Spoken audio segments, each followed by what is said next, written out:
Have you ever wondered what hours in front of a screen really do to your child? What you're about to learn might surprise you and could completely change the way you approach parenting. The American Academy of Pediatrics recommends that children under 2 avoid screens completely, and that children aged 2 to 5 should have no more than 1 hour per day of screen time. However, many child development experts question these recommendations, arguing that ideally screens should be avoided until the brain has developed more fully. They emphasize that if screens are introduced at all, the content must be strictly educational, with slow-moving images rather than rapidly changing visuals that can overstimulate a young child's brain. Yet in reality, most children today far exceed these limits, making it essential for parents to understand both the risks and practical ways to manage screen use. Neuroscience research shows that a child's brain is highly plastic, especially before age 6. Excessive screen time can affect areas responsible for attention, impulse control, and emotional regulation. Screens activate the dopamine reward system, creating habits similar to addiction, which can make children more easily distracted, impatient, or frustrated when they are not interacting with the device. Beyond attention and self-control, screens can disrupt sleep.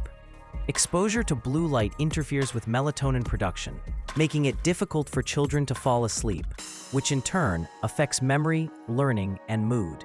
And if this weren't enough, social-emotional development is also affected, as face-to-face interactions, imaginative play, and problem-solving through social interaction are essential for developing empathy and communication skills.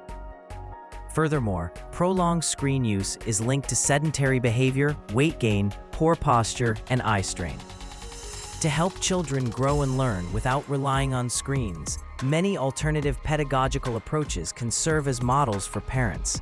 Montessori education focuses on practical, hands-on learning and autonomy. Children choose activities with concrete materials, promoting deep concentration and engagement without digital devices. For example, a child might spend 20 minutes building a complex structure with blocks, experimenting with shapes and balance, all while developing patience and focus. Waldorf education emphasizes creativity, imagination, and artistic expression. Technology is minimized until school age, and when introduced, it should be slow, educational content rather than entertainment.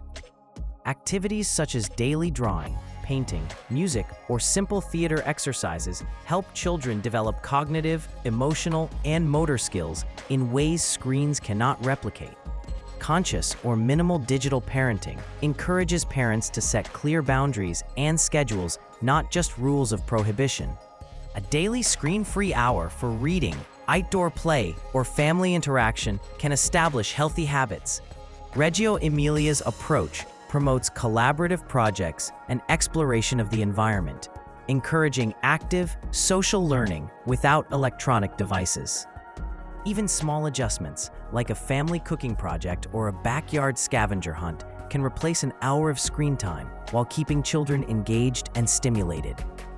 Practical tips for parents are essential to making these approaches work in daily life.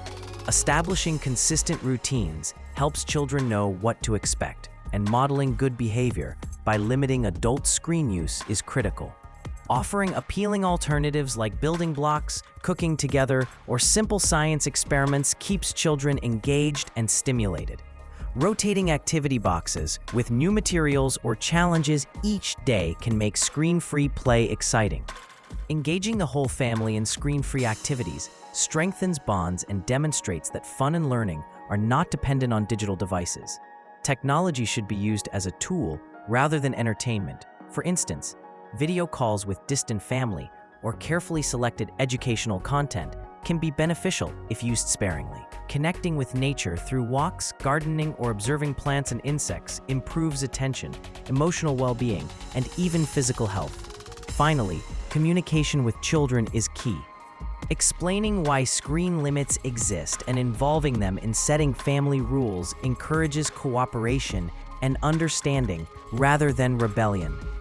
At this point, if you're finding these tips useful, take a moment to subscribe to the channel for more practical parenting advice. By subscribing, you'll discover more strategies to improve your health, nurture your family's well-being, and live a more conscious life, while also helping us create valuable content for this community.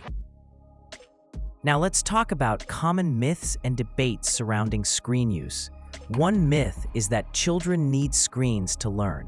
Research shows the most effective early learning comes from direct experience, active play, and social interaction.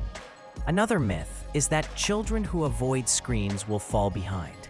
Studies indicate that children with less screen time often develop better cognitive, emotional, and social skills. Experts differ in their opinions. Some argue that controlled educational screen time can enhance learning, while others insist that the first years of life should be nearly screen-free to protect brain development.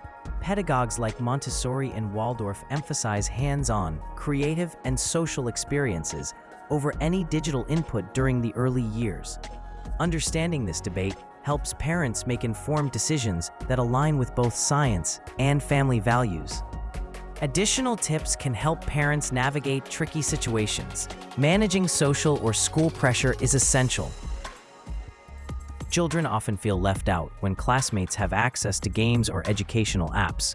Explaining the reasons for limits, offering engaging alternatives, and sometimes negotiating small, controlled screen experiences can reduce resistance. Another challenge is older siblings influencing younger ones. Families can set rules so that older children's screen use does not interfere with younger children's routines, and encourage joint activities that include both children in screen-free play.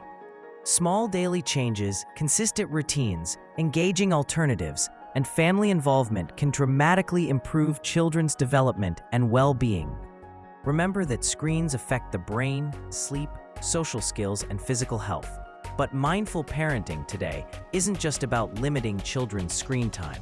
It's also about recognizing our own habits as parents. Often, we also become absorbed in our phones and devices, and our children imitate that behavior. Practicing mindful parenting is a real challenge in today's digital world, but it's a challenge worth taking on because we're talking about our children's future. By making practical and mindful choices in our daily lives, we not only protect their development, but also show them a healthier and more purposeful lifestyle.